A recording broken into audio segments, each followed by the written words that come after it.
Good evening, ladies and gentlemen. I'm David Thornywell. I'm chairman of the Area 3 Planning Committee, which is going to decide this application this evening. For the benefit of those watching on YouTube channel, members of the committee are present in the chamber, and those members will be voting on the proposals this evening. Other members of the council may also be in attendance and or participating by MS Teams, and they can take part in any discussions and ask questions, but they cannot vote or make proposals. Your attention is drawn to item 1 of the agenda, which sets out the guidance how meetings will be conducted, including the ground rules. Your attention is also drawn to the rules for public speaking in respect of planning applications and committee procedural rules in the council's constitution, which apply to this meeting. Before we start the formal business, we will confirm attendance of voting members by doing a roll call. Could I ask Sally to do that, please? Thank you, Chair. When I call your name, please can you confirm that you are present? Councillor Thornywell. Present. Councillor Benderson. Present. Actually, we'll have apologies from Councillor Bell. Councillor Bishop. Present. Councillor Cannon. Present. We have apologies from Councillor Chapman. Councillor Dalton. Councillor Dalton. Present. Councillor Davies. Present. We have received apologies from Councillor Hammond. Councillor Hickmott. Present. Councillor Kears. Present. We have apologies from Councillor McDermott. Councillor Oakley. Present. And we have apologies from Councillor Williams. I can confirm we have 9 voting members present. Fine, thank you very much. Perhaps I can now ask for officers present to introduce themselves, those in the chamber. Miss Sally? Sally Wang, Democratic Services Officer. Joy Kadike, Head of Legal and Democratic Services and Legal Officer for this evening. Ian Williams, Development Manager. Josh Kwok, Development Management Team Leader.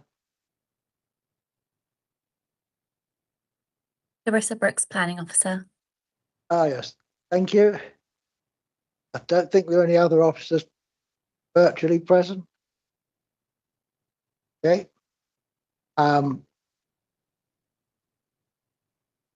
Just to address members of the public, saying that when you come to address the committee, being present in the chamber, you will be invited to speak shortly, and the speaking time is 3 minutes for this application, and that applies to everyone and also the applicant.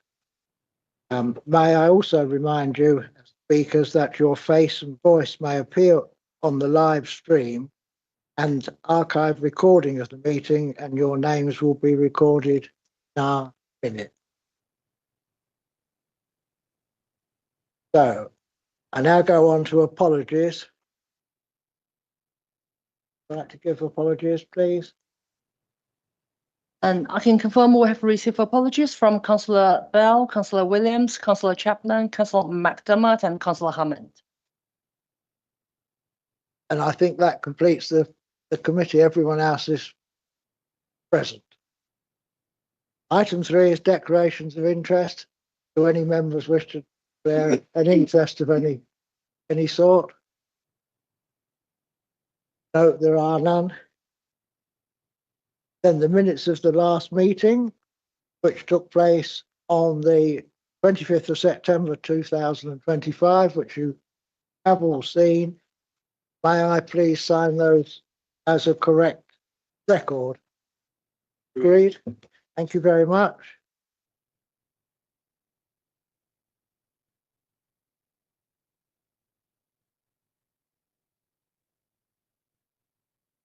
Well, item 5, just to draw your attention to the glossary and supplementary matters, and also draw your attention to the fact there is a supplementary report round the meeting with some additional information and with photographs on the back.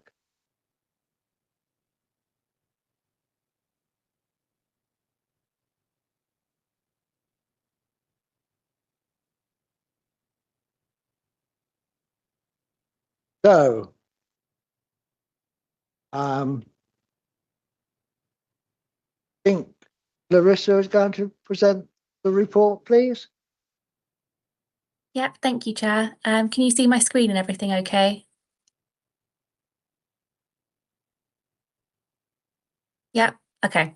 So this evening, we are presenting an application for 49 Hallsfield Road in Chatham. The application is for a ground floor rear extension and change of use from use class C3 residential dwelling to C2 residential institution, designed to provide accommodation and personal care for up to 5 individuals.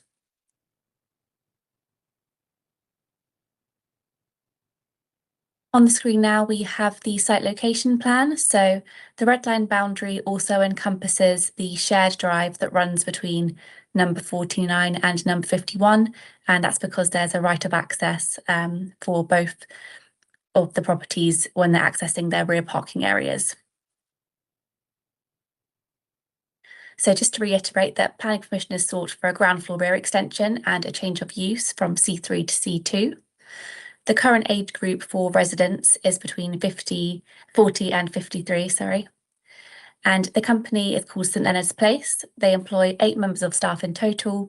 2 staff members are on duty between 8 AM to 8 PM, with 1 member of staff on duty overnight operating a waking night shift. The site manager is also at site ad hoc.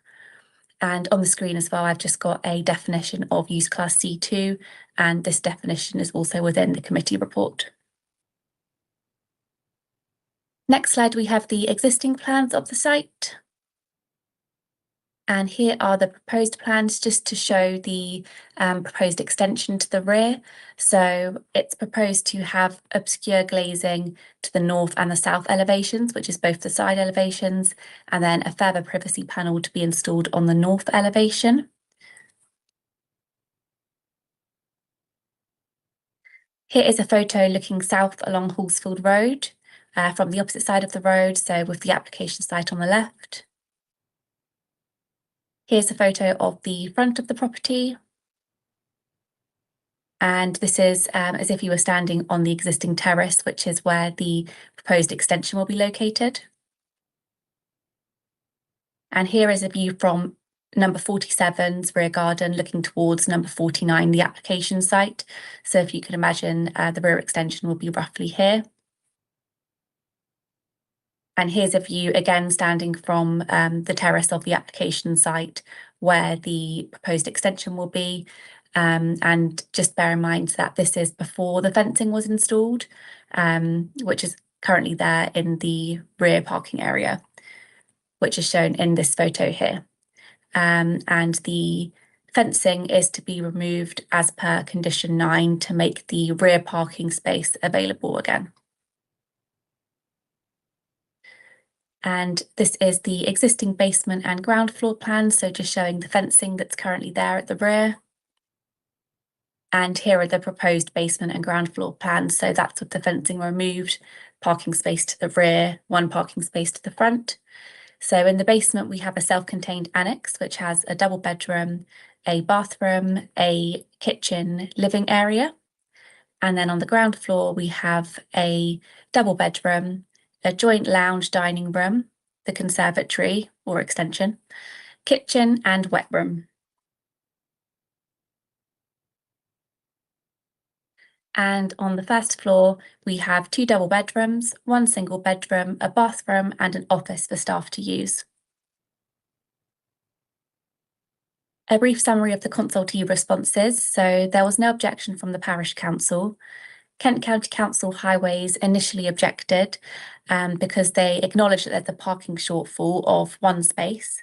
However, they did lift their objection and they explained that this is because much of Hallsfield Road has a linear alignment, meaning that oncoming vehicles would have good visibility of any overspill parking that might be associated with the development. And overall, they didn't think that it would amount to a severe impact on highways or highway safety, so they withdrew their objection. And lastly, the environmental protection team did not object to the development on noise grounds.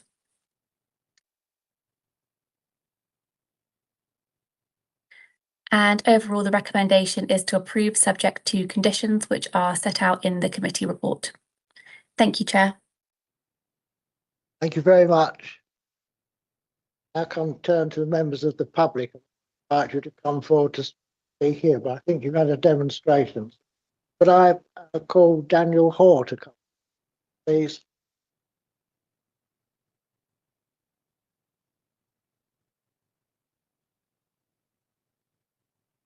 And press the button to your right.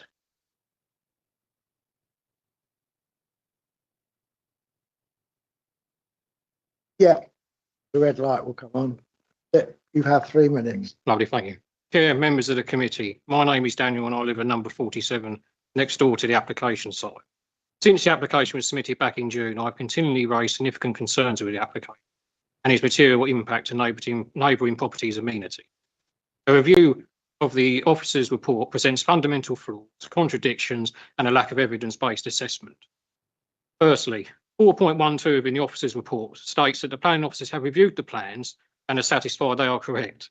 This is fundamentally wrong because the elevations proposed drawing, as you've just seen, and it's also referencing condition 2, shows the north side of the building adjacent to the narrow access with number 47 as a solid brick wall, whereas in fact 4 windows are actually present. If this is approved, the applicant will be required to build in accordance to this drawing. Therefore, with planning officers failing to identify this crucial feature, it also confirms that the environmental health officer's comments, even when they say at first glance, was not aware of these windows nor the proximity to the properties when providing comment. The failure to identify these windows will have a profound impact on noise, particularly with the last-minute confirmation from the applicant of a waking night. The officers failing to identify this error since June confirms that no thorough evidence-based assessment or consideration of noise impact has been made. Second, the report contains contradictions. In paragraph 5.22, the officer states there is no evidence to suggest the situation will be materially different from that of a standard family home. Yet within their recommendation for approval, they have included condition 5, requiring an operational management plan to be provided. This is a direct contradiction. If the use is truly comparable to a family home, a management plan would not be needed. The fact that officers feel this condition is required proves that this is a more intensive use, harming neighbouring amenity. Lastly, condition 5 is legally unenforceable. Condition 5 requires the applicant to submit details on how staff will engage with the local community. I'll remind the committee that under paragraph 57 of the MPPF, all conditions must meet 6 tests. The condition as written fails to be both precise and enforceable. The requirement to engage fails the test of precision. What does engage mean? And what assessment would the LPA use when considering if the terms of the condition have been met? With this being undefined, it is impossible to enforce. If a neighbour complains that staff are not engaging, the council cannot prove a breach. This condition has no level of measures, leaving residents with no protection. I do also highlight that other conditions have also been incorrectly written. In summary, you are being asked to approve an institution next to residential homes based on incorrect drawings, no thorough noise assessment that misses crucial windows, and conditions that are unenforceable. I respectfully urge you to refuse this application. Thank you. Oh, and also, I have submitted a response back in the 26th of August that shows those windows, if you want to review them. Thank you.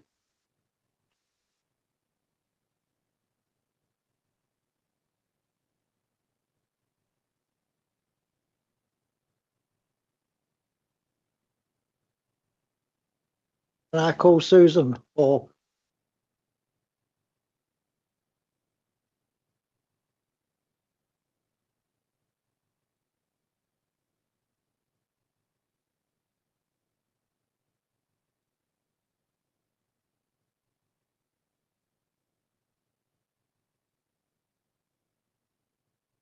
Good evening, Chair and Planning Committee. My name is Suzanne Hoare. I have lived at 47 Hallsfield Road for 20 years, which is immediately adjacent to the application site at 49.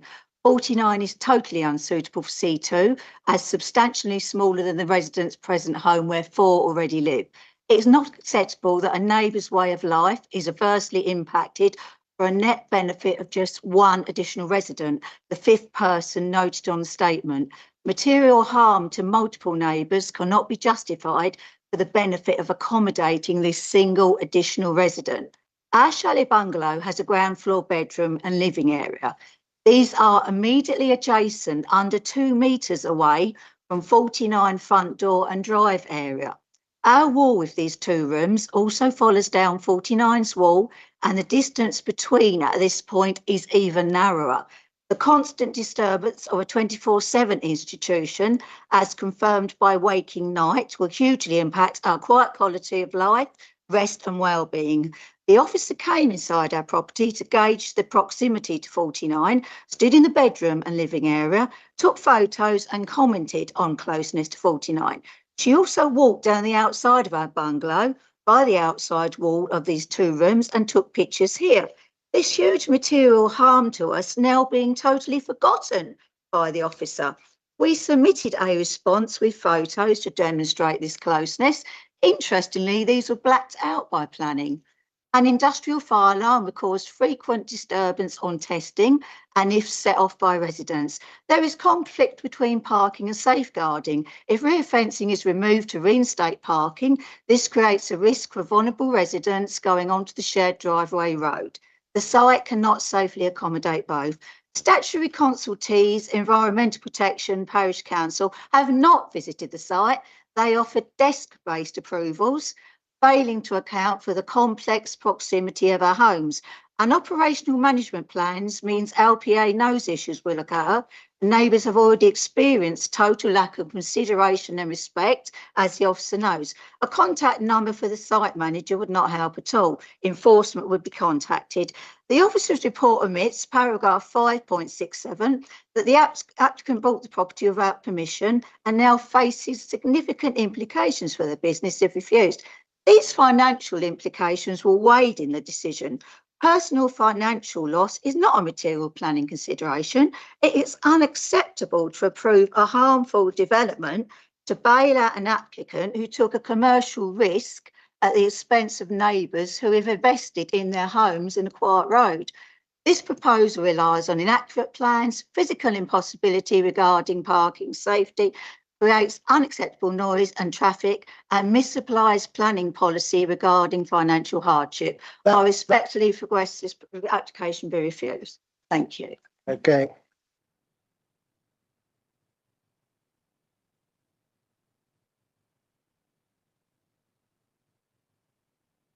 Next, I have Laura Collard.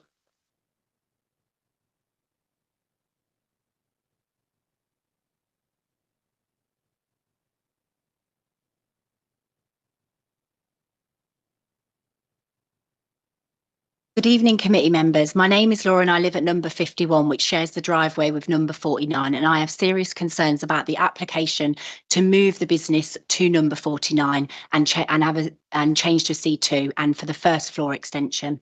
This application will have a hugely detrimental impact on my family by reducing amenity, increasing traffic, noise and privacy issues, problems that already feel overbearing and make me feel uncomfortable going outside of my own house. The planning report suggests there are no valid concerns, dismissing procedural failings with excuses. Both properties sit on a very small plot of land, and although detached, are only 3-bedroom properties with less than 3 metres between us. The proposed plans for parking, which have been allowed to be changed multiple times, state that 1 car can fit at the back and 1 at the front. However, the applicant themselves in a previous report has admitted that she cannot access the back space without using my land and has therefore fenced it up. We have already had several issues regarding the applicant allowing staff and contractors to park and use my front driveway and back garden as their car park, and road parking restrictions are all being ignored. In section 5.9, the officer claims the extension is not visually intrusive, which is incorrect. We bought our property for its woodland view, visible from 180 degrees from every room in our back of our house, not just our kitchen. This extension blocks the view, replacing trees with glass, brick and plastic. All homes in the row have balconies to preserve all of our views, but this removes my benefit. Section 5.16 states my privacy won't be affected, yet the new structure overlooks my entire back garden, removing all privacy. Finally, the claim that there is a 45-degree angle is wrong. We checked this. We have windows along the back of our whole house, and this does not meet. The noise has been a constant issue already with coming and goings at all times of the night. The reports state construction hours will be followed by law, but they are not. I am being woken up on Sundays and bank holidays from construction noise. I was not notified or given the correct 21-day notice. I only learned about the application from neighbours. Although acknowledged in the report, excuses have been made as to why that's acceptable. The officer also noted multiple concerns that households had written in several times. That is because the planning officer has allowed up to 11 amendments to the application and has just made excuses as to why they can break the rules. In section 4.5, they state my loss of property value cannot be considered, yet in section 5.67, they argue that rejecting the application would greatly impact the application due to the work that's already been done.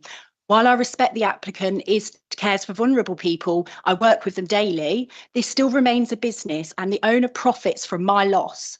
Planners comments on the application situation, but ignored that approving a C2 can reduce my property value by up to 10%.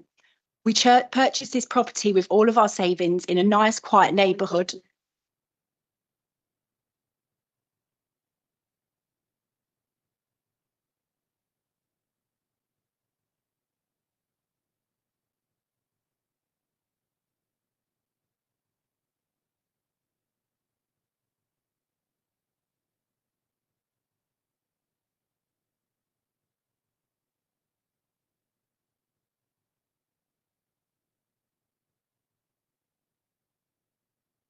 I think it's already on. Hi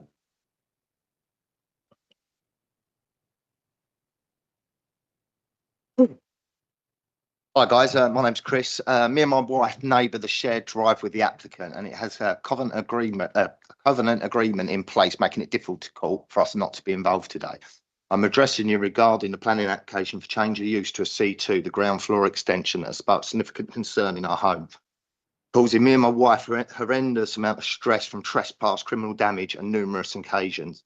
I would ask you to consider 7 factors. First and foremost, it's essential to ensure the Equality Act 2010 in the whole planning application process is followed, which I believe it has not been. As TNBC stated, it went beyond their policy as where major material changes, which is not keeping, and a further 11 alterations, which is merit for starting the whole application again. These were never dated correctly as to receive date, and the system was not updated adequately until the week commencing this meeting. Then drawings were actually superseded. As before, there were multiple drawings, making it very confusing and not giving ample time to respond, as this letter that we've also been given today, which is, you know, how we can respond to something that we've just been given before we come in. Next, we must discuss the shared driveway. Although it is not considered by the local planning committee, however, to comply with the Equality Act 2010 access escape, it's not compatible in any ways. The minimum required amount is 1 in 20. The actual gradient of the whole garden and drive is 1 in 8.6. So this fails in every way. Further, the level difference from the rear to the main entrance is in excess of 3 metres, making non-compliant also plans mentioned and not approved by Doc M regulations, failing the end user and the Equality Act. Standard requirements in the property is not suitable for a C2 residential. As to the misunderstanding regarding the ground floor extension mentioned in the report 410, which is above a basement, which is incorrect statement as the fact the 2nd-storey extension above a converted garage, previously planning documents would confirm this, which the existing height of the existing garage extension is 2.6 metres from ground level, which the total proposed height would be 5.6 metres, towering over my whole property in height, which would be very intrusive with direct view right through into our kitchen and hallway, losing further privacy and security. Furthermore, changing the material to PVC would drastically decrease light pollution over the property and the ancient woodland. This could be avoided by better planning, setting walls back, reduce bulkiness, and applying the 45-degree rule. It's a first floor extension, meaning occupants below it, and it should be considered to go no more than 3 metres beyond the original building line as a rule of guidance for the application, not 5.7 metres, nearly double. I'm And you, afraid that's it. Yeah. Sorry. no worries.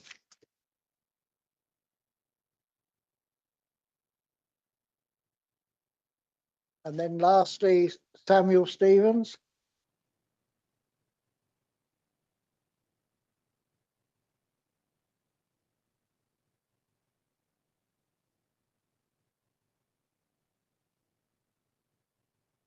Good evening, everybody. My name's Sam Stevens. I live at number 53. So it's next door but one to number 49. I'm not going to talk about facts and figures that everybody else has. I understand that we need to take into consideration the kind of welfare and the feelings of potential residents. But I also feel like we need to take into consideration the feelings and the care and well-being of current residents. Now, the property of number 49, you can see directly into my garden. Okay, I have a 3-year-old child. We have no idea who is going to be living, caring, and visiting this property. Okay, as a community with direct neighbours, I'm sure you can understand that you build up a rapport, you build up a relationship, and through communication, you build up trust with your neighbours. And I currently trust my neighbours. But I'm sorry, you cannot 100% guarantee to me that the residents, that the carers, and that the visitors will cause zero harm to my family and my children. And that harm could be physical, it could be verbal, and it could just be intimidation, because at every level you can see directly into my garden. So if this goes ahead in favour of number 49, not only are the local community going to be let down by this whole system, but you're going to be denying my 3-year-old son the opportunity to play freely in his garden without feeling intimidated and having a direct view of people we have no trust and communication with at all. I don't see how that can go ahead and it be fair for the current residents. Like we've said, we've invested in our property. We want that outdoor space and the woodlands. It's going to be taken away. And I'm worried that my son is not going to be able to freely play in his garden and feel comfortable. Okay, that's all I've got to say. Thank you. Okay, thank you very much.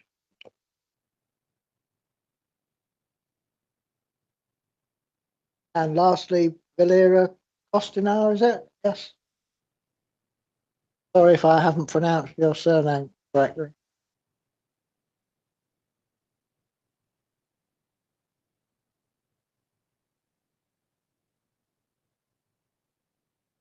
Thank you, Chair, Member and Committee. My name is Valeria Costinar. I am the manager and the owner of this new proposal that we are discussing today. Thank you for allowing us to speak this evening. Your decision will directly impact and shape the life of a small community of people with learning disability, and 3 of them are represented today. So they are all there. So if anybody wants to see who is going to move next to 49, they are there. Andrew Evans, he can talk for himself. He lives independently, he accesses the community by himself 4 days a week, goes to work, gardening. Next one is Amanda Sell. She's non-verbal. She can't talk for herself. So her advocate couldn't make it tonight. And for Victoria Clare, I have her mom and sister that are here. There are 3 of them that are white, British, born here, and they want to live in the community. St. Leonard's Place has operated in the past 30 years from a C3 building with 4 sets of stairs which share access to the neighboring property on a main road in Chatham, and we never had a problem. This new location is in a cul-de-sac road with share access and better accessibility building as the needs of my clients change. 3 of them have been with the service for the past 30 years from the beginning of the service, from when they were 19, and now they are in their 50s, 3 of them. The officer report and the 9 recommended conditions all focus on neighbor amenity, parking, design, and visual impact. Nowhere is there explicit recognition of the equal rights and with adults with learning disability to privacy, safety, dignity, and a settled home life. People with disability are a protected group in law, and public body must consider their needs when making decision, not as the afterthought, but an integral part of the process. Since we took the key to the new property, we have experienced harassment, discrimination, attitude, and being spoken to in a demeaning way. The fence at the back was introduced to safeguard the residents and the staff. Further detail can be provided on request. Human rights approaches for adults with learning disability emphasize that they should live as others do, with equal respect and protection from abuse and intimidation. We recognize that the proposed conditions are designed to protect neighboring amity, covering issues such as specific C2 use, residence number, obscure grazing, privacy screen, waste storage, and parking arrangements. These are legitimate planning matters, and it is right that they are fully considered.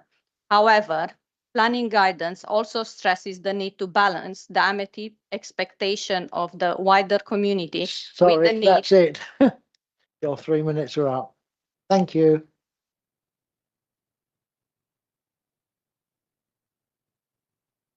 Right, we turn to consideration of the application.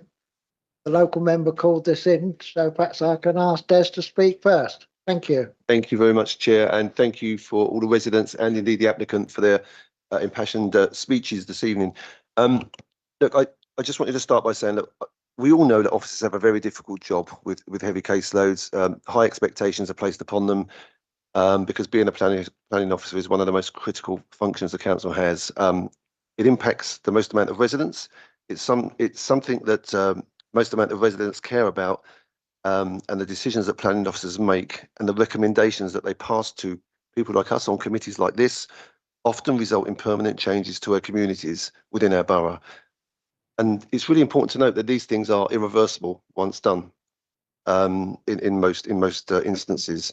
So it's important that I think all of us as members fulfil our roles and our responsibilities, which have a real impact within our local communities. And again, we've heard some really impassioned pleas this evening. Let me just start then, if I may, Chair, by with sort of an introduction, if you like. I just want to touch on a couple of issues, more than a couple, if I'm honest. First of all, let me just talk about the breach of process, because I'm intrigued by this one, because we've heard one of the speakers mentioned the amendment policy, etc. But since this application was submitted to TNBC back in June, I've noticed there's been multiple revisions to both the planning statement and the supporting drawings, irrespective of the inaccuracies and omissions, as we've heard this evening. And I can't get around the fact that the officer puts them down as minor sort of amendments, etc. These are fundamentally, they fundamentally alter the parking arrangements, the first floor conservatory design, and the internal layout of the building, including an office, if you like. And the planning performance agreement, Annex 1, clearly states the applicants without a planning performance agreement that only one set of amendments will be accepted per application. And since June, there's been, as you've heard, a number of changes to drawings, along with the planning statement that has drip-fed information. Now, many of us have read our local PAS report, which some of my member colleagues in here raised very good points about. When we were inspected, the planning department were inspected, this was one of the things that was brought up by the inspection team, in that we sort of like had a bit of a mishmash of a policy around our amendments. We do have a policy, and it would appear to me in this case that we've breached our own policy. That I say we, forgive me everyone, I'm a cabinet member at Tunbridge and Malling, so I normally speak on behalf of Tunbridge and Malling, and not against it, if you like. But the planning team, it would appear that has breached its own policy. Furthermore, serious issues regarding to the accuracy of scaling, and you cannot avoid seeing this. And for over 5 months, the drawings bore the prohibitive phrase "do not scale." Again, this was contrary to TNBC's validation requirements checklist. And on November the 17th, just 1 day before the target date, a further revision removed this phrase. However, the drawing notes still contain a disclaimer that all dimensions to be checked on site, and that the architect accepts no liability for the accuracy of the survey. Simply deleting the words "do not scale."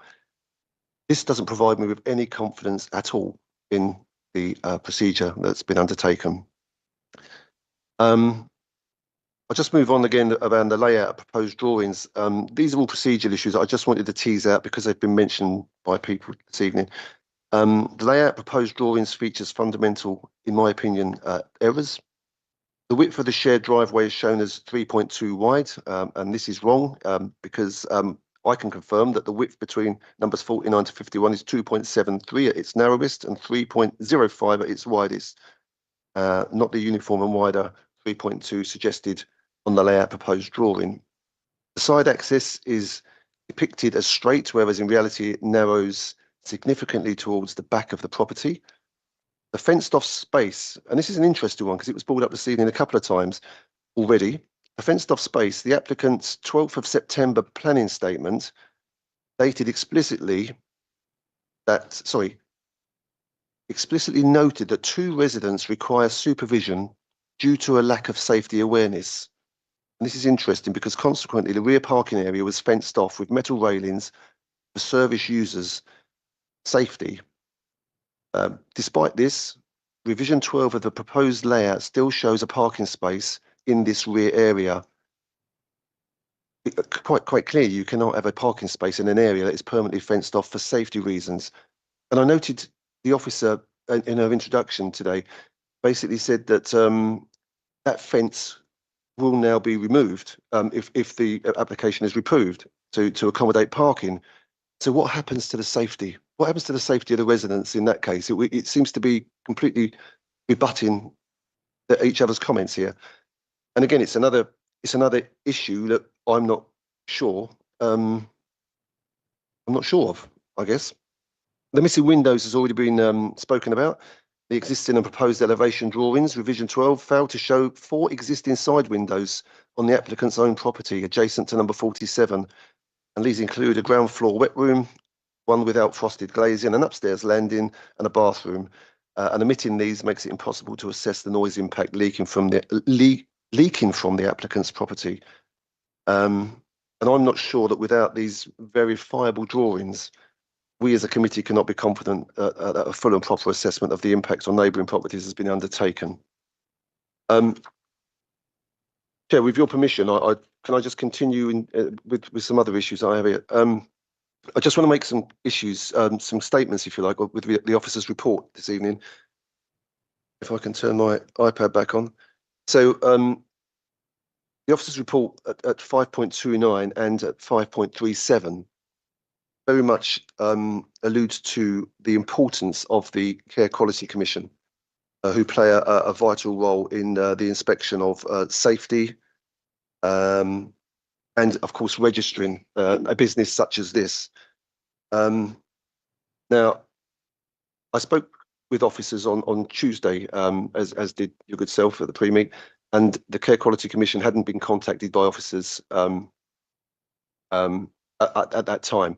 I had a conversation with them on Monday afternoon, and whilst I found out that an application, because it needs to be approved by the Care Quality Commission, a building such as this or an establishment such as this, whilst they've received an application, there has been no approval of any such application to run this business at the premises 49 Horsfield Road as of yet. The person I spoke to, who very kindly gave me the application reference number, but did not go into specific details, which is quite understandable, said that this can take weeks, it can take months.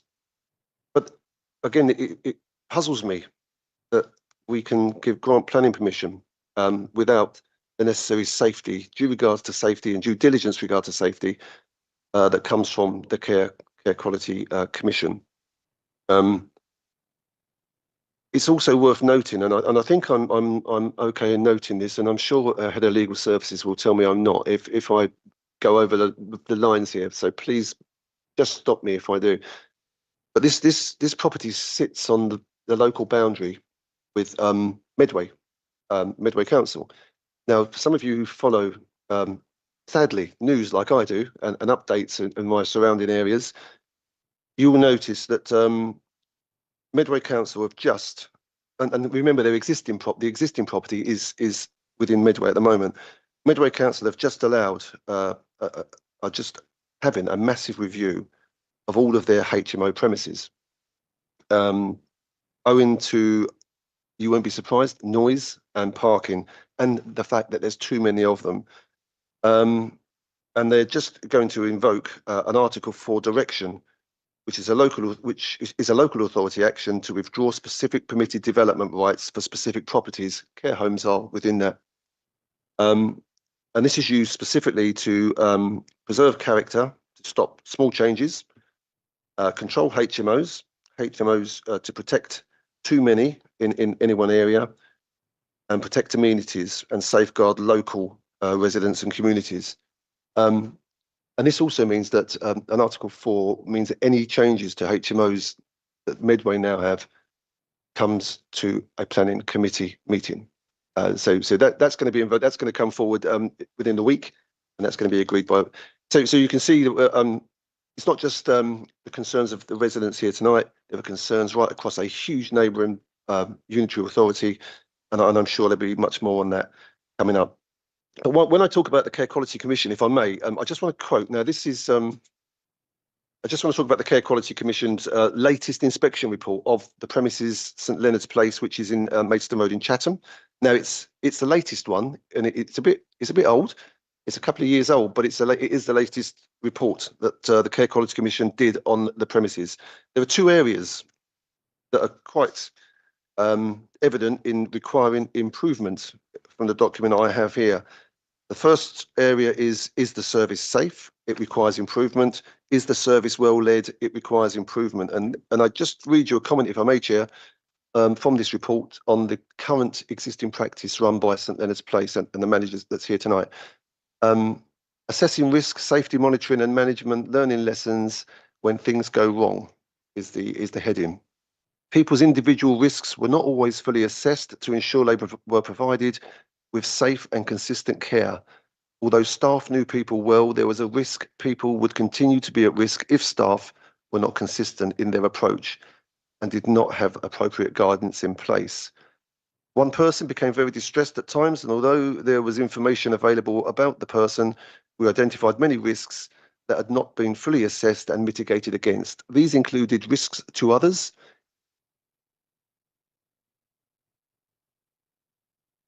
Is it not relevant? I'm happy to stop. Basically, under planning law, the future occupier is not as it were, a material consideration. So you're looking at the use class and the land use of the proposal, but not the actual. So, for instance, if it was a Class E use, which is retail, you wouldn't be looking at whether or not it was Tesco's or Sainsbury's or anyone else who's occupying it. I don't think that's material or something that we can take into consideration part of the planning application. Okay. I fully accept that, and as I said, you just stop me if I'm going outside the boundaries. So I think it is absolutely vital, though, that the local residents know exactly what they're getting in for. This is a public document, so it's no surprise to anyone. You can find that online, which I did. Okay, so let me just move on to issues with the officer's report, if I could. There are many elements of the officer's report which I think have been written in the view of a C3B impact as opposed to a C2 use, which of course is not correct because we are looking at C2. And this is evident with continued references throughout the report, such as paragraph 5.22 and the potential of the applicant applying for a lawful development certificate. To be clear, this applicant has applied for a C2 planning permission, and therefore the applicant should be considered upon the basis. The application should be considered on the basis and not a continued review of C3B. The officer admits in paragraph 5.72 that at this stage the council does not have sufficient information to assess the likelihood of such a certificate being granted. If there is not enough detail provided at present to even assess this fallback position, how can we be certain that the necessary details have been provided to grant planning permission to an alternative use that is for more intrusive institutions in terms of activities such as movements and noise at all times of the day? At 4.12 states that planning officers have reviewed the plans and are satisfied that they are correct. The elevations proposed drawing referenced in condition 2, this has already been covered, but I just think it's really important. Referenced in condition 2 shows that the north side of the building adjacent to the narrow access with number 47 as a solid brick wall, whereas in fact 4 windows are actually present. I just want to make that absolutely clear. The word appearing within statement 5.9 is misleading. The conservatory would be elevated given its respective height and the surrounding levels as noted above. This would be 3+ meters in overall height. As appears within report 5.9, the proposed rear extension would measure approximately 5.5 meters in depth, 5.6 meters in width and 3 meters in height. Its fully glazed design is lightweight,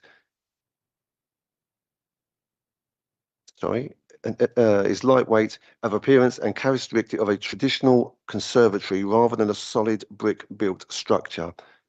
As the extension is positioned to the rear of the dwelling, it would not be readily visible from the public realm and would therefore have no impact on the street scene. This is, sorry, I beg your pardon, Chair, I've missed a line out here. Its fully glazed design is lightweight in the Area 3 Planning Committee appearance and characteristic of a traditional conservatory rather than a solid brick built structure. As the extension is positioned to the rear of the dwelling, it would not be readily visible from the public realm and would therefore have no impact on the street scene or the character of the wider area, whilst the change of land levels result in the ground floor and consequently the extension appearing elevated, this is not considered to be visibly intrusive or harmful. Paragraph 5.17 says, it is considered that the proposed conservatory would not result in any loss of light to neighbouring properties as the 45-degree rule is met on both sides. That's been challenged this evening, Chair, and I think there's, again, ambiguity, to say the least, over that statement. As already mentioned, I'll just go over it one more time, that the statement therefore is incorrect as the 45-degree rule as set out within Policy Annex PA4/12 is not met with regards to number 47 Horsfield Road, taking the centre point of the closest habitable room, being the living room extension, would cross directly into the path of their proposed extension, and as such is contrary to this policy. Evidence can be obtained if necessary to prove to the officers that this is incorrect. So if I may just go on now to parking. Again, stop me at any time. I'm just going to go through and I just want to go on to parking, which is one of the critical issues that's already been raised. The original planning statement in June claimed 4 on-site spaces could be accommodated to match their existing premises needs. Through multiple revisions, this has eroded to a proposal of just 2 spaces, and even this is incorrect as the rear space is undeliverable due to that fenced-off rear area, and we've already touched on that. The KCC Highways consultation on 25th of September. So as we've heard, on September the 25th, KCC Highways objected to the scheme on the basis of insufficient parking in line with KCC's parking standards document, leading them to advise the 3 independent spaces. And they stated, and I'll read this because it is important, the submitted vehicle tracking previously demonstrated that a single vehicle could safely enter, manoeuvre within the site and exit via the existing access point. This was considered proportionate given the scale of the development and consistent with KCC Highways guidance. However, in light of enhanced requirements, the 3 vehicle spaces should be demonstrated that it can be operated independently of each other. It is now necessary to request additional tracking. Specifically, the applicant should demonstrate that each space can be accessed and exited independently while the other remains occupied. This will ensure the layout of both functional and compliance with the operational requirements of the site. And I wonder if we were able to get that picture back on the screen of the front of the property with the parking. Could we do that, or is that not possible? If we can. Yeah, just a sec.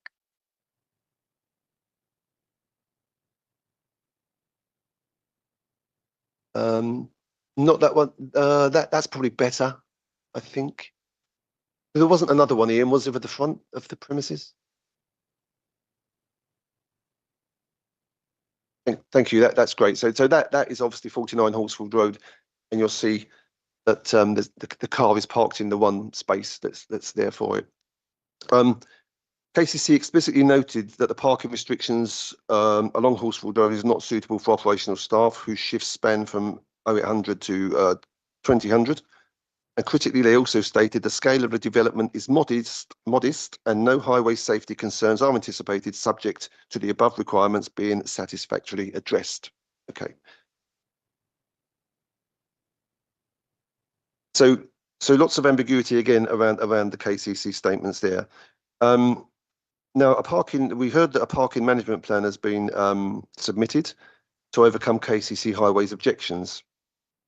The plan highlighted the inability to provide the necessary parking on site to meet KCC's requirements, but the incorporation of sustainable travel measures to offset the needs for spaces. And these measures included limiting staff using their cars through car sharing, encouraging visitors to use public transport, inclusion of a cycle store within the rear tarmacked area.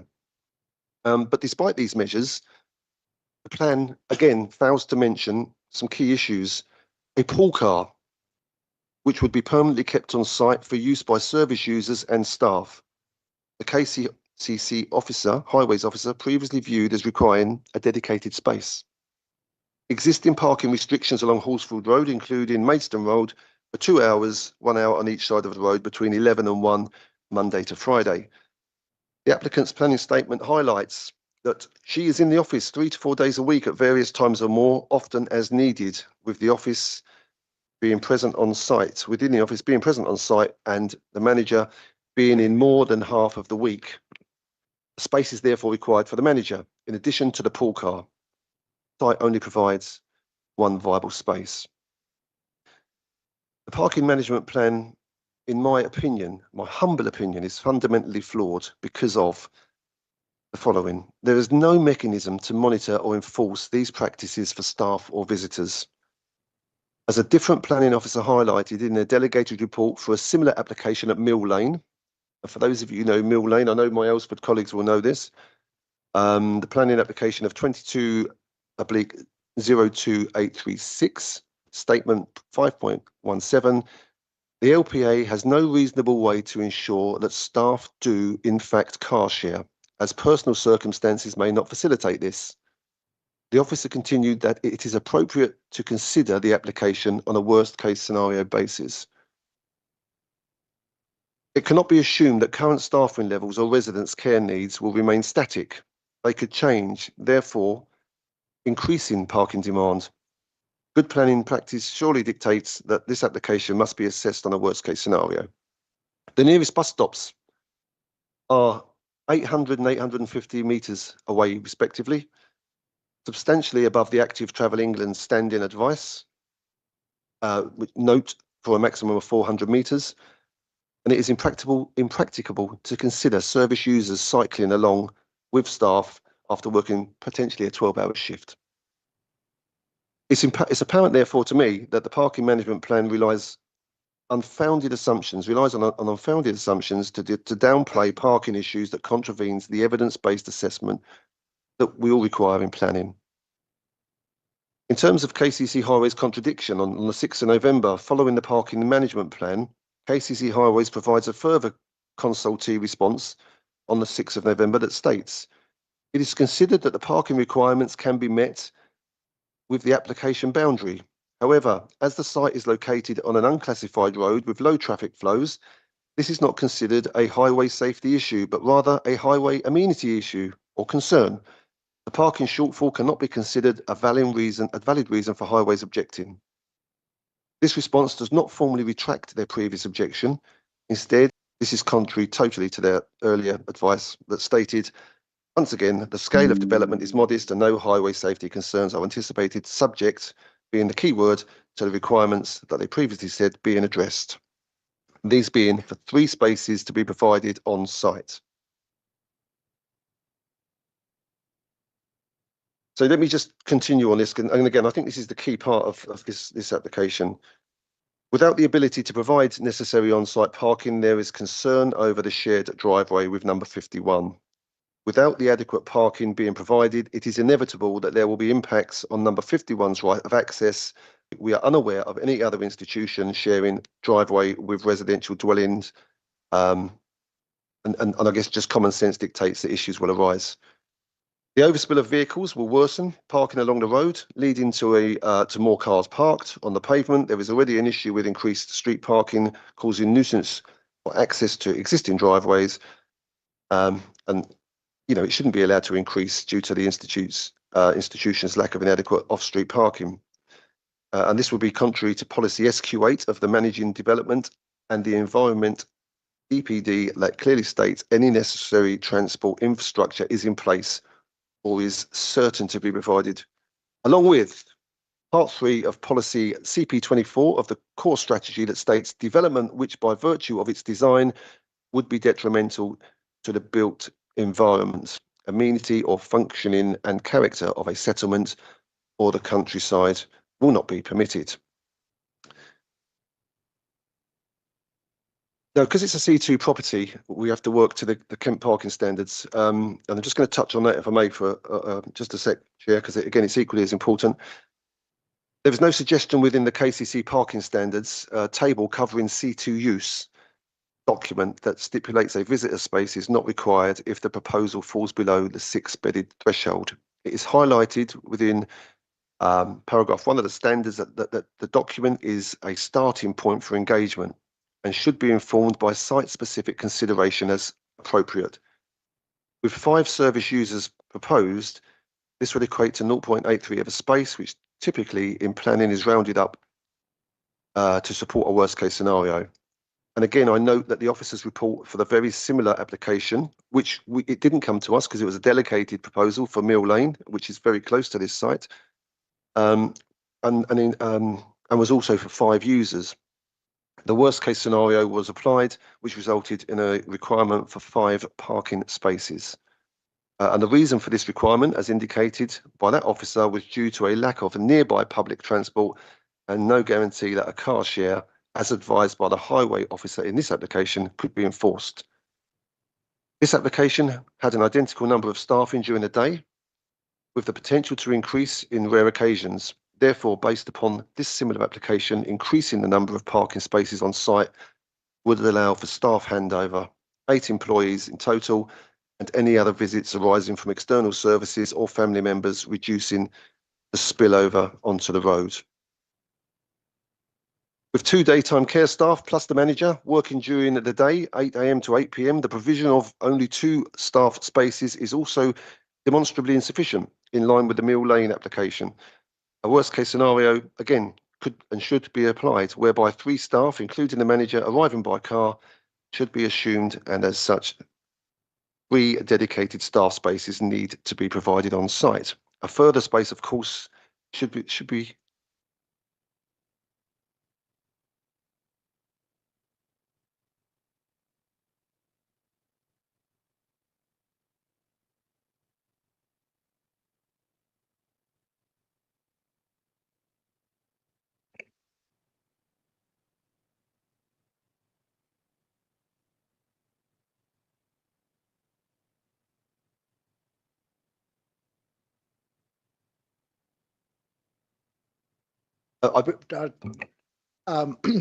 just to say, so members of the public here that the county council will not send officers to meetings of the districts in Kent anymore.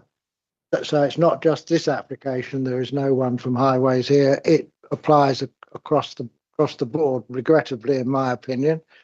I don't know how much more you've got to say.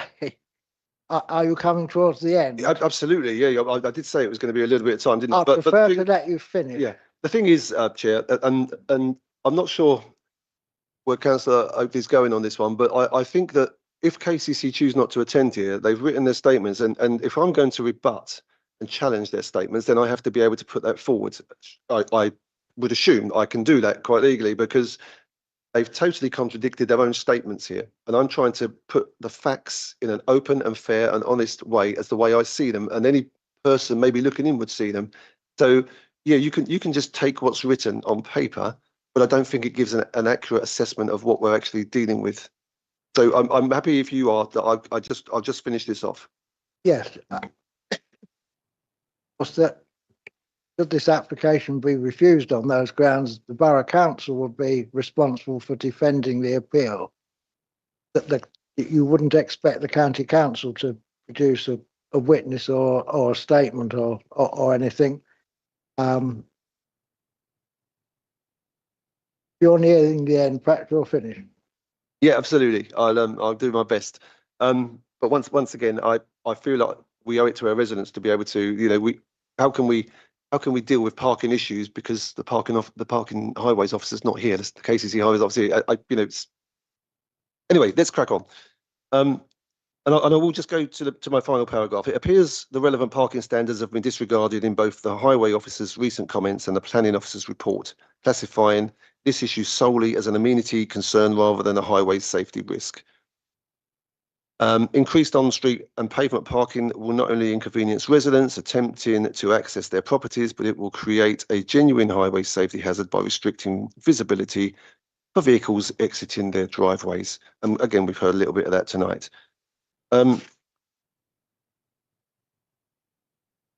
Chair, I mean, again, with your permission, I just wanted to touch on a few things around the impact to residential amenities. Are you happy for me to continue with that, or do you want me to pause and let people speak? I think I'm going to pause now because we're going to lose track of all you're saying and perhaps ask the officers to respond.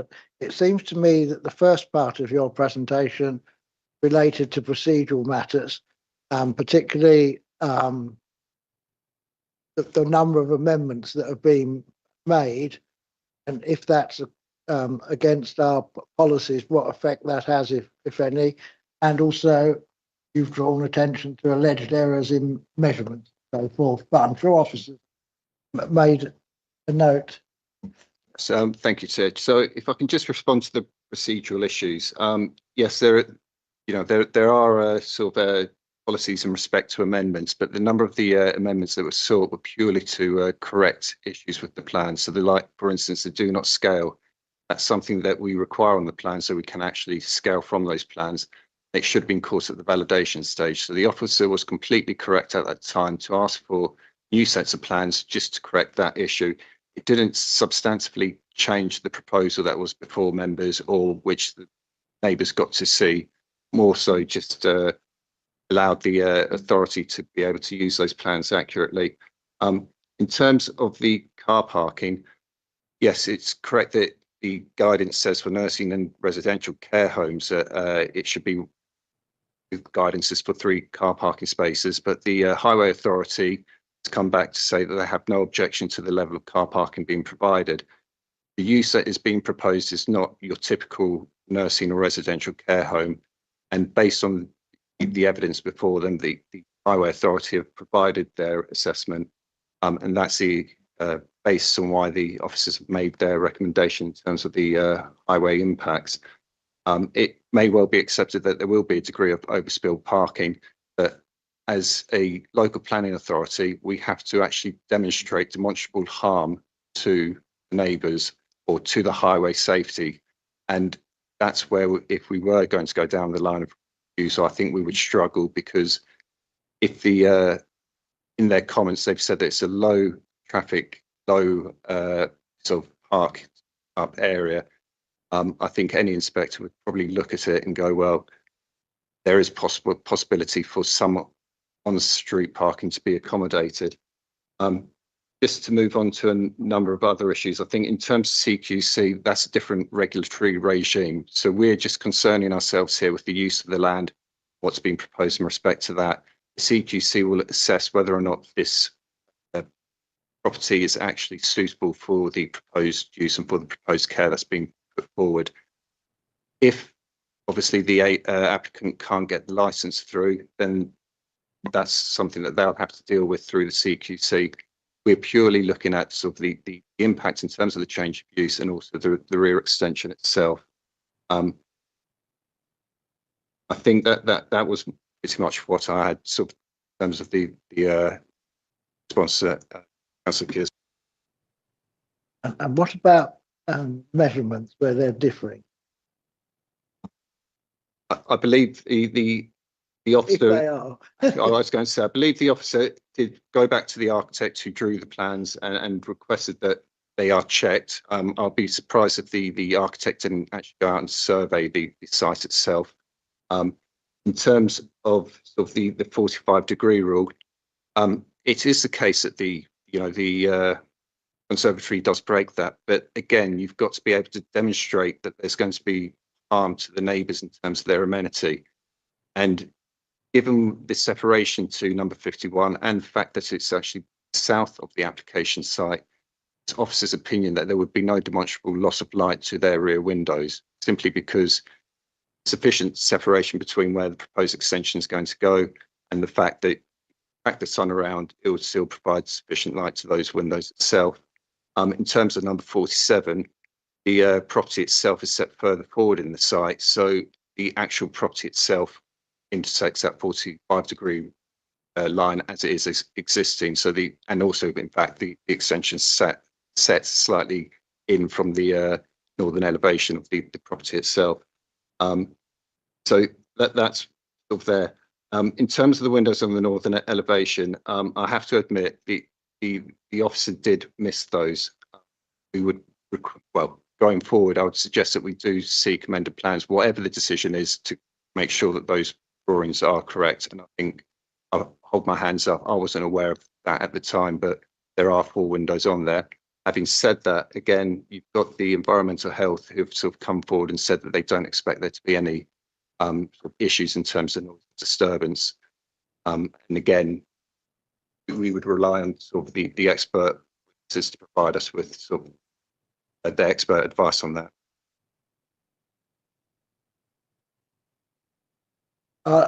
Allow you to continue.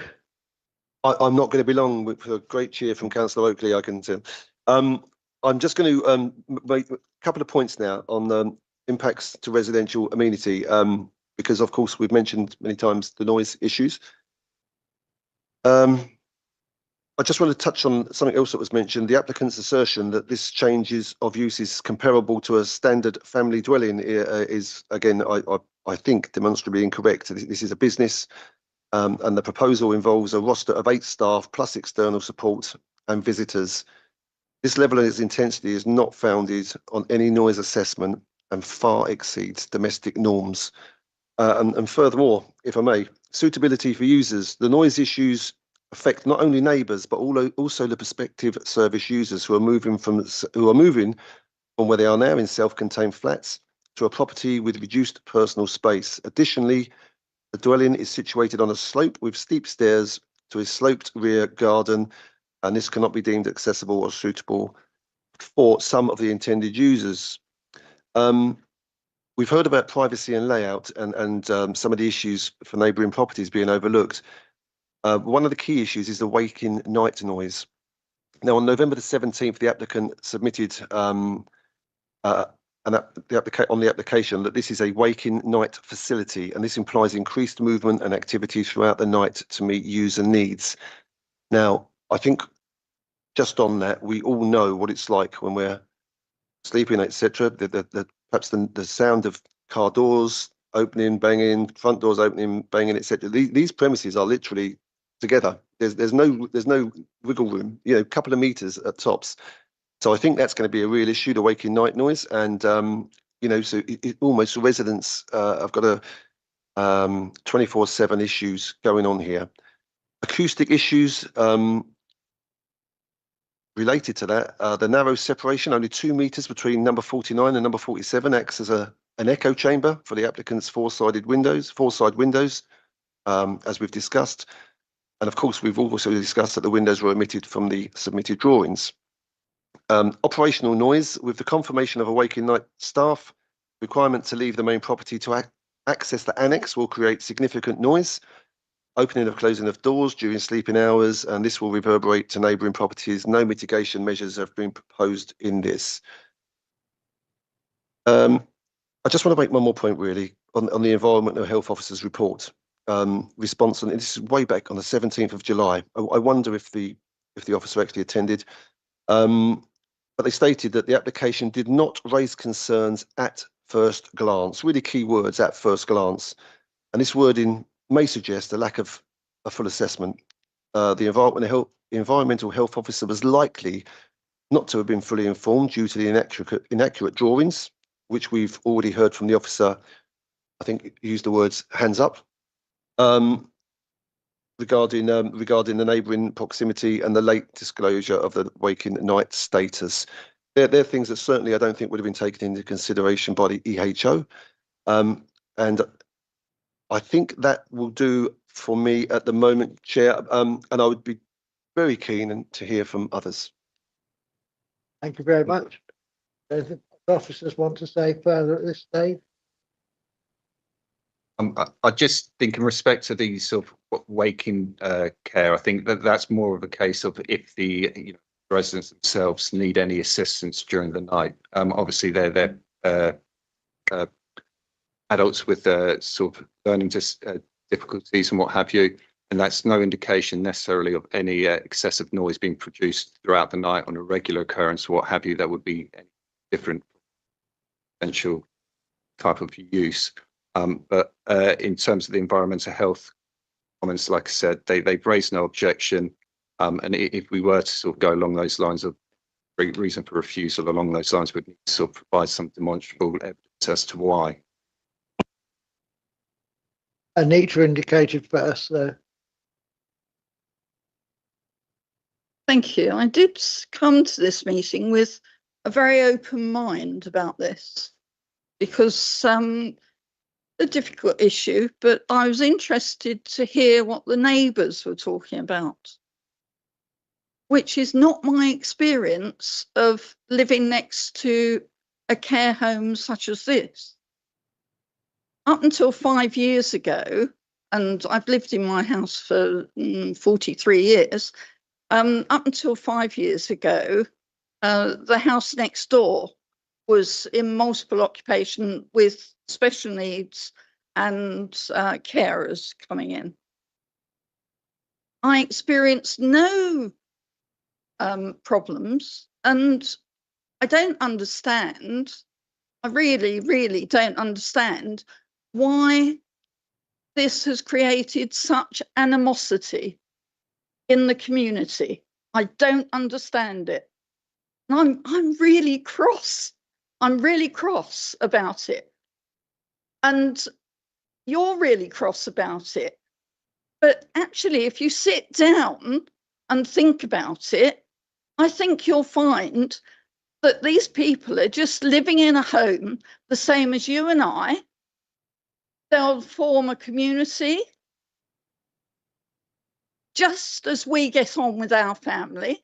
They'll occasionally be roused, but generally they'll get on with each other and they'll cause you no problems whatsoever. Point of order, Chair. And Point of order, please. I'm not sure Councillor Oakley's actually saying anything worthwhile to this. His personal assumption, and I think that we need to stick to the planning regulations, don't we, of the actual application. touche. I hope that makes you happy. Right, I'll speak to the committee then. 5 of whom have not turned up this evening, and they all belong to the Conservative Party, as this guy does, and it's a Point of order, Chair. Point of order, Chair. Where's Councillor Oakley going with this, Chair? Because I'm not sure any of us understand. I'll tell you where I'm going with it. Can you? I We don't will go there because say- I know that one, for example, has got the flu. Well, that's fine, but 5 haven't. I will say that I will agree with the officer's recommendation because I have not heard anything this evening that would stop me doing that. I've heard no planning reasons why this application should not be passed. It's probably against everyone's view that it's passed, but we only have to look at the planning reasons. That's what we're looking at. We're not looking at the emotional reasons. We're looking at planning reasons. So on that basis, I would support the recommendation. Thank you. Rob. Thank you, Chair. Just a quick question actually from the officers, please.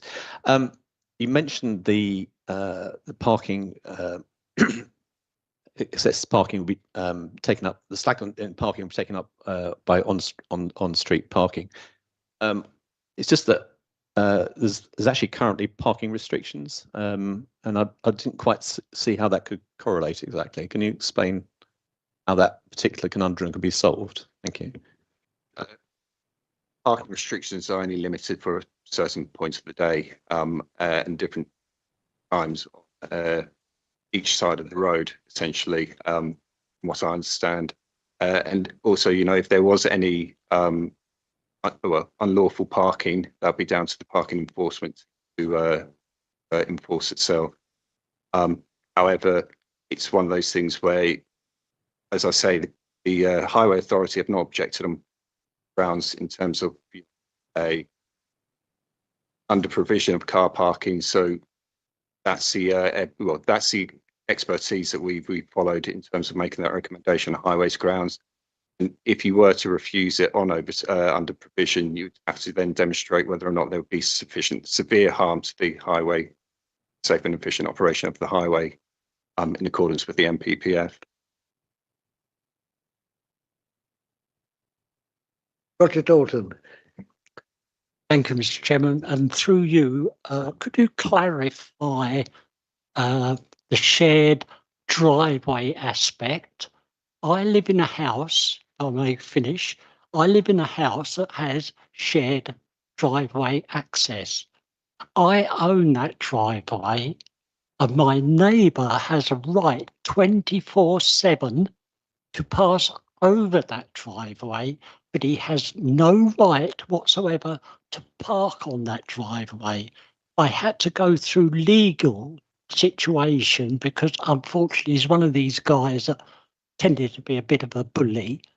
And we went to arbitration in Maidstone, and he turned round to me at the end of the day and said, "Your trouble, Roger, you look at all the small print."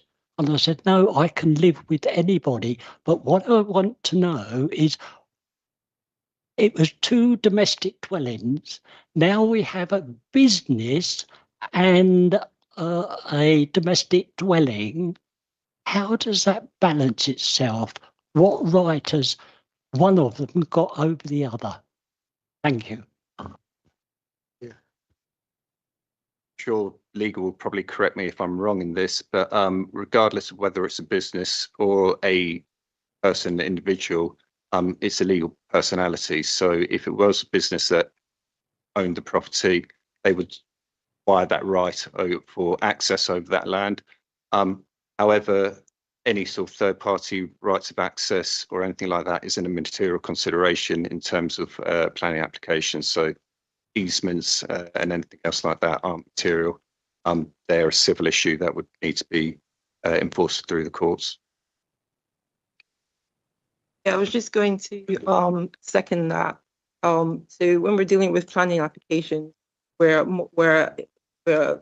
material planning considerations as defined are more to do with land use. So third-party issues are a separate matter. And on our council's website, we actually clarify that. So the things we don't consider, it does say they're private disputes. So you've gone down the right route when you've gone to court with your neighbor, but that's not anything that we would need to be considering in a planning committee.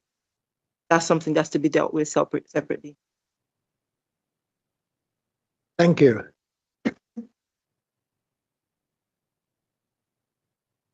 Thank you, Chairman.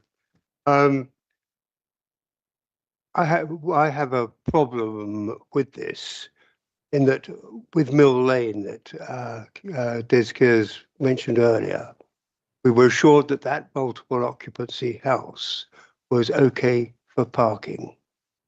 There is no question now it is not okay for parking. And we're very much having to work with the residents now to see if the whole of that circumstances needed double yellow lines to sort out the problems of the parking over driveways, the abusive parking, everything else that went with it. I'm not sure in this case of the detail, but it does concern me here that it is a five multiple occupancy thing. Can we guarantee that none of those people, I assume at the moment that none of those people would be in a position to be able to drive? But in the future, might we get people who could drive and add to the parking spaces with that? The road is a very narrow one, and I'm surprised at Kent County Council's rather laissez-faire attitude to this, because it is 5.36 metres wide, and there is parking on the pavements there, and double parking, one each side. And I accept the fact that there is a restriction during the day. But it was under those circumstances precisely that the fire engines couldn't get in to Holborough Lakes and couldn't do their job. So it is of extreme concern. This is a cul-de-sac. And if we do get a massive parking from this multiple occupancy situation in these circumstances, I think we may have serious problems, as they had on Holborough Lakes. It's by the grace of God we didn't lose any lives the night of the fire in there. Thank you. Any change of use to a house of multiple occupancy would require planning permission from a Class C2 use.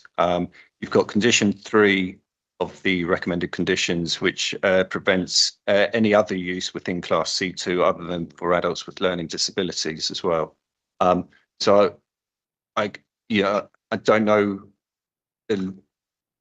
I personally do not know the level of need that these people who would live there, but I would assume that it would be very unlikely that they would be able to individually drive. And so therefore I'd say that, with that condition, they're preventing any change of use. It wouldn't have the same impact as a Class C4 HMO. Paul Hickmott. Thank you. KCC traffic surveys or opinions on highways. KCC didn't object to the KFC application in Sunderland on a survey that was undertaken in North London. So I really don't think they'll be, turning up to object to this. I don't think that could be the thing. I've got 2 of these types of places or households or whatever you like to call them in my area, close to where I live, and I know the people that live around them, and I know they were very wary about what was going to happen. Since these people have moved in, I haven't heard a thing, and I have been talking to these people, and they live right opposite. They've not complained or even mentioned it. That's never come up. So we have to sort of take it as it is. My last point is, can the officers tell me if we decide to refuse this application and it goes to appeal, first of all, how are they going to deal with that? Because the recommendation is to approve it. And the second one is, will there be cost implications?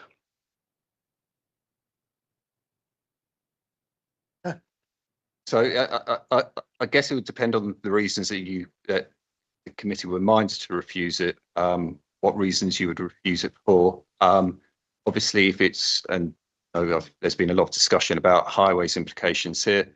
If it was on highways implications, then obviously we would have to deal with the appeal at the time that it comes and put together the arguments that committee put forward for those reasons for refusal. Problem that we would have, though, would be that we'd have Kent County Council saying that no objection to the application on planning grounds, and we'd have to substantiate why the committee has gone against that advice. In terms of costs, obviously the applicant could apply for costs.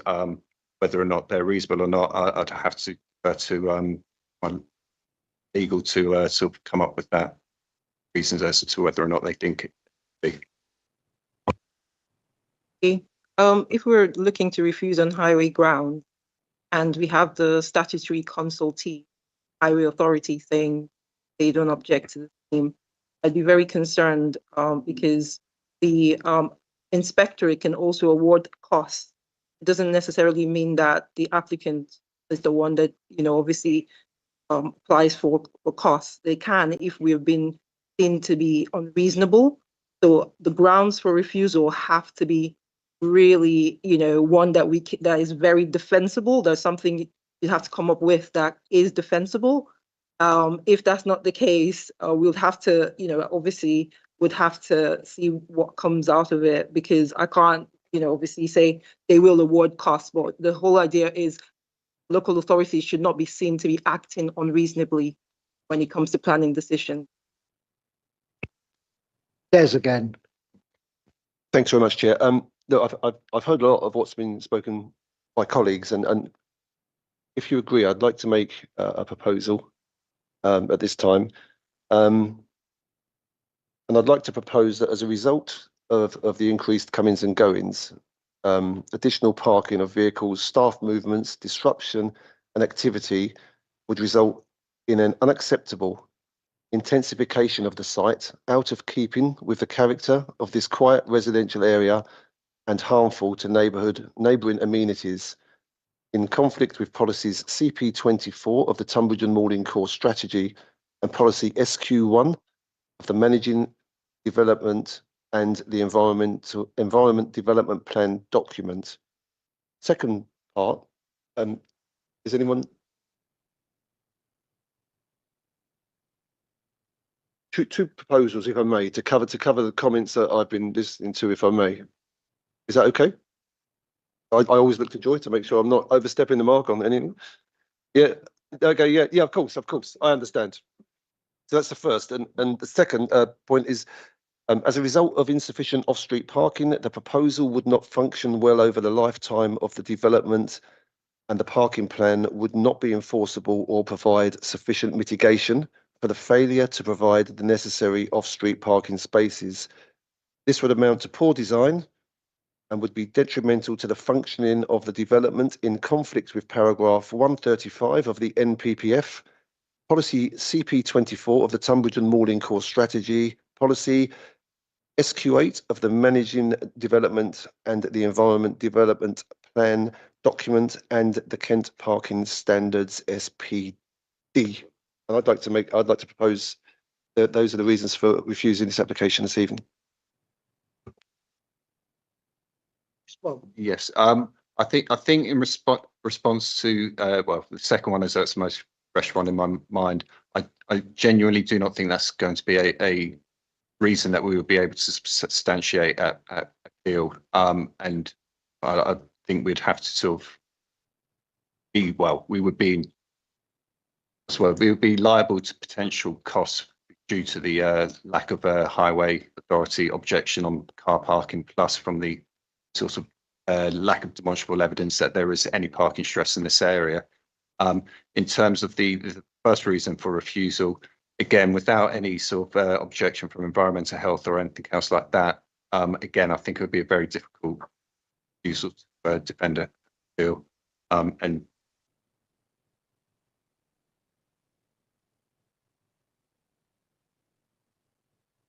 so obviously members are aware that if Director of Planning, well, through obviously the through Ian, the head of development, says that obviously reasons you put forward cannot be substantiated.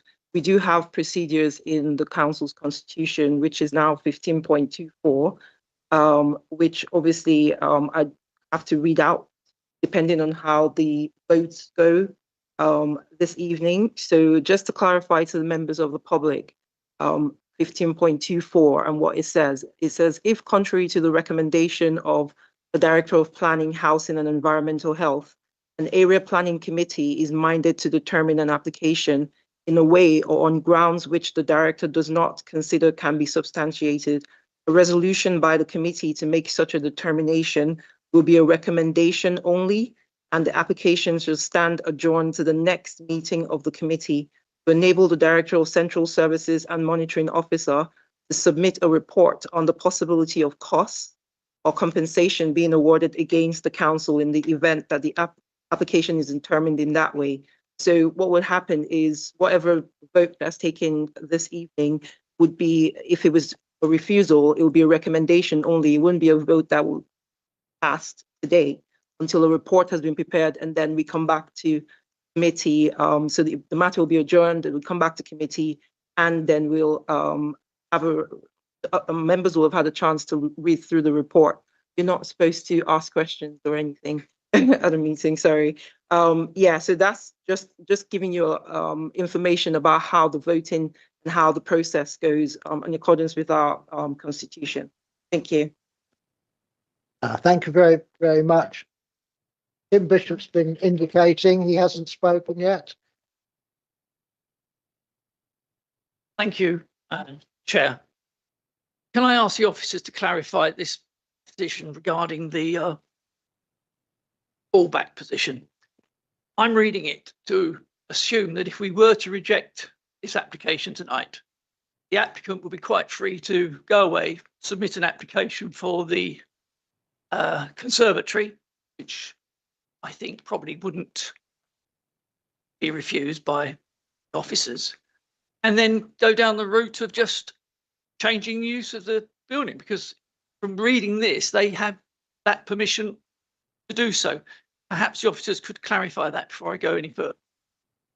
Yes, so for the use to fall under C3B, there's a number of things that the applicant would need to demonstrate. The reason why officers are happy that it's a Class C2 use at this moment in time is because of the annex at the back, which is self-contained, and the fact that the occupier of that particular annex has a degree of independence from the main dwelling. For it to fall under Class C3B, it's up to 6 people living together as a household, which are receiving an element of care. There is case law in respect to the fact that people with learning disabilities can form a household, and that's been tested through the courts. But the other issue is, as well as the level of care that's provided. And again, there are some court cases which say that even though there is 24-hour care provided, it can still fall under Class C3B.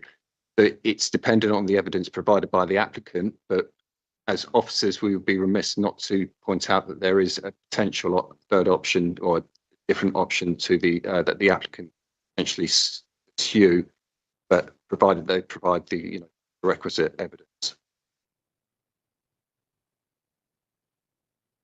So basically, that they wouldn't need to get planning permission, or if we refuse this, they get an application for the conservatory, which I think you would struggle to refuse. They then don't need permission to go down the next route, which is what they're trying to get here tonight. Is that correct? They would need to make alterations to the property as it is at the moment to then pursue that. And like I say, it's a potential fallback position, but we haven't got all that evidence for us to sort of categorically say one way or the other that it's an option. So. Right, Chair. So as we're told at countless planning meetings, we can only discuss what's on the application.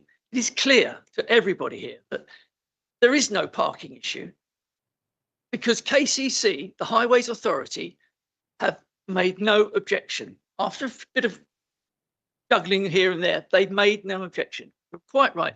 In front of an inspector, you'd look at that and say, well, there is no parking issue because no one has come up with an alternative authority to contest what KCC have stated. So we will be faced with costs. It's been an interesting evening, but honestly, I will not be supporting the options presented by Councillor Kears. Thank you. And I'll just comment and be corrected if I'm wrong. Of course, if we were considering a lawful development certificate, is it? Yeah, so it would be submitted under a lawful development certificate. under a lawful development certificate, you can't consider the merits of the application. It's just a legal process as to whether they meet the requirements of proving evidence of a certificate. You agree? Yeah.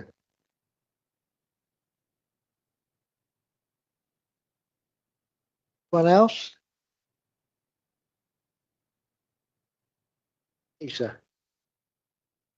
I'll be clear. Councillor Keir's put forward two. Yes. Which are not seconded, so they're not. Okay. Not a motion. Okay. So can I propose that we approve the recommendation? And I've got a seconder. No, I deliberately didn't ask for a seconder because I wanted an officer response. You've made a proposal, so I'm bound to ask if there's a seconder for it in that order. Seconded by Roger Dalton.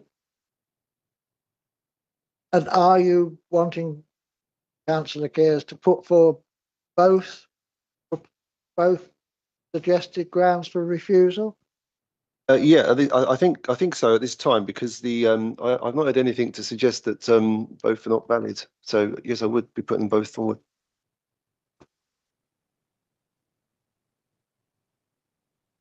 The officers, because this is recorded, you have a record of what's been said, do you? Because it sounded a very long worded thing to me.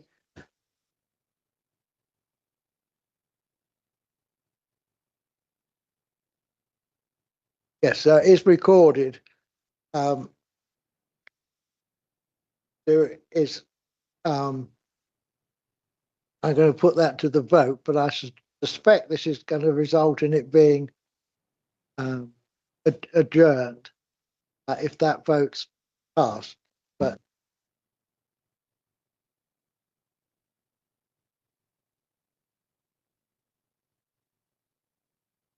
do you want to say any more, officers?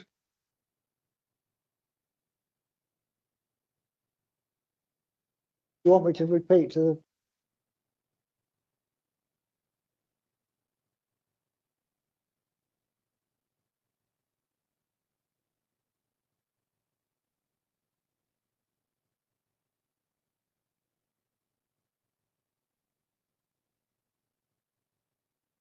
You can read it out, can you? Or try, yeah. So, now members are voting on this proposal. It's proposed by Councillor Kears and seconded by Councillor Dalton. Is to refuse based on two refusal grounds. The first one is, as a result of the increased comings and goings, additional parking of vehicles, staff movements, disruption and activity would result in an unacceptable intensification of the site, out of keeping with the character of this quiet residential area and harmful to the neighborhood, neighboring amenities, in conflict with policy CP24 of the Tunbridge Moorland Core Strategy and policy SQ1 of the Managing Development and the Environmental Development Plan document.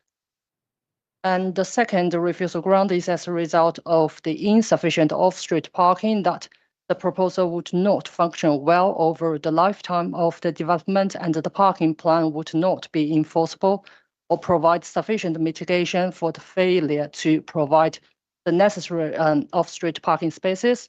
This would amount to poor design and would be detrimental to the functioning of the development, in conflict with paragraph 135 of the MPPF, policy CP24 of the Tunbridge Moorland Core Strategy, policy SQ8 of the Managing Development and the Environment Development Plan document, and the canned parking standards SPD.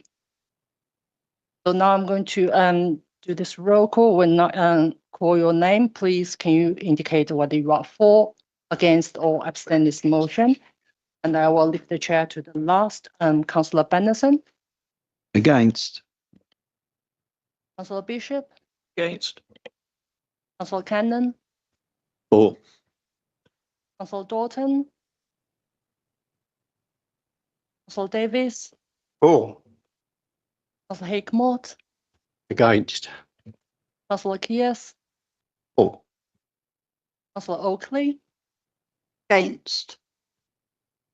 And the chair, Councillor Thornwell?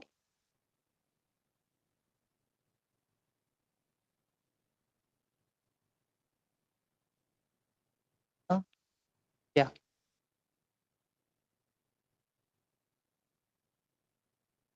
Be honest with the local member, I don't think this will work. However, I will vote for so that it can be tested and we can have a report back to the committee, because I think members who propose that deserve that, and as do members of the public. So I will vote, use my casting vote, and that means it Just will your be vote. Casting. for.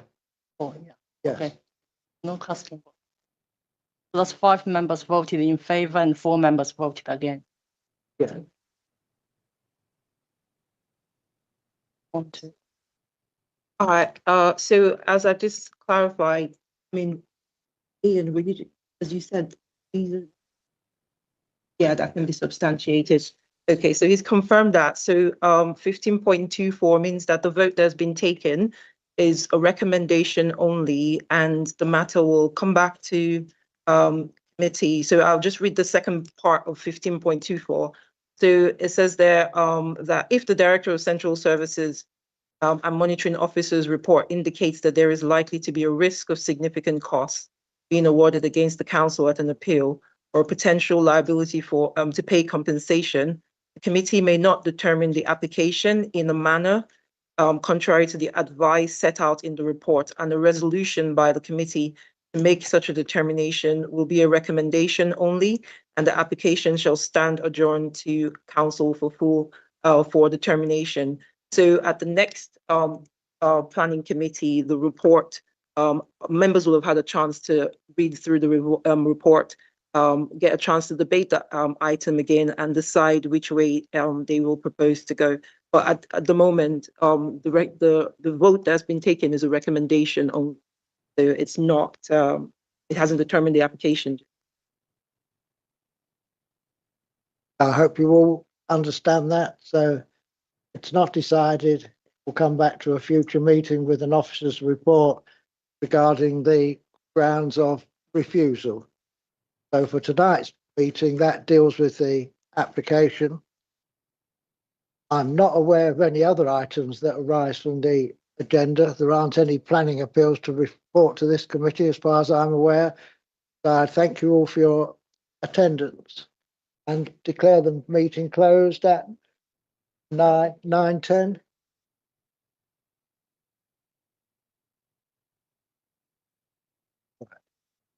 Yeah. I should also say that